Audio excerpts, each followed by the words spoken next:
भव्य कलश यात्रा के साथ श्री राम कथा महोत्सव का हुआ आगाज। बही भजनों की गंगा, राम दरबार की झांकी रही आकर्षण का केंद्र। वस्त्र नगरी आज धर्म नगरी हो गई। आज सुबह श्री संकट मोचन हनुमान ट्रस्ट एवं श्री राम कथा सेवा समिति के तत्वावधान में आयोजित 9 दिवसीय श्री राम कथा महोत्सव का शुभारंभ के अवसर पर हरिसेवा धाम से विशाल शोभा यात्रा निकाली गई। संत महात्माओं के साथ साथ सैकड़ों की संख्या में माताओं और बहनों ने सिर पर कलश धारण कर जब शोभा यात्रा में निकली तो पूरा शहर राममय हो गया।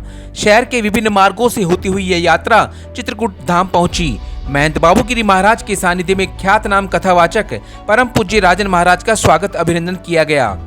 श्री राम कथा सुनने पहले ही दिन शहरवासी उमड़ पड़े। कथा में बीच बीच में भजन पेश किए तो पूरे पांडाल का माहौल राम की भक्ति में हो गया।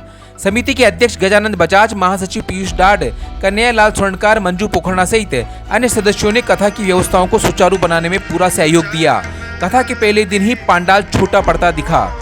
बिलोड़ा से नवभारत समाचार ब्यूरो चीफ लोकेश तिवारी की भक्तिमय रिपोर्ट। रामचरितमानस, अब इसका मूल कारण क्या है? गोस्वामी जी कहते हैं इस ग्रंथ की रचना मैंने नहीं की है। रचना किसने की है? रची महेश निज मानस राखा, पाए सुसमय शिवासन भाखा,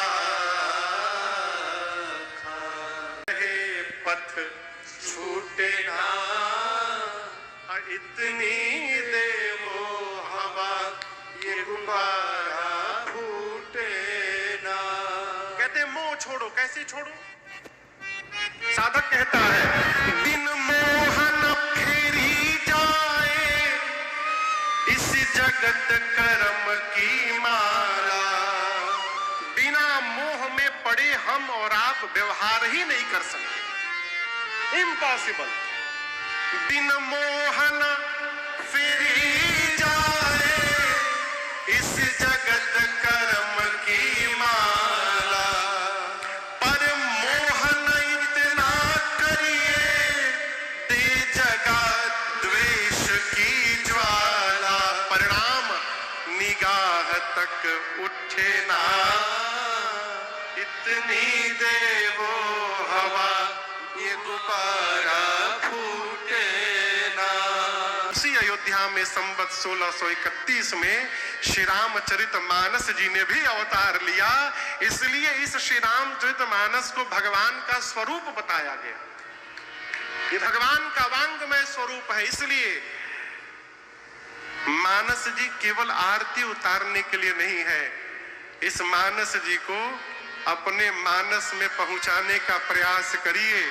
मानस जी जब श्री रामचरितमानस से निकल करके इस मानस में पहुंचेंगी, तब इसका जनमानस पर प्रभाव दिखाई पड़ेगा और समाज पर प्रभाव दिखाई पड़ेगा।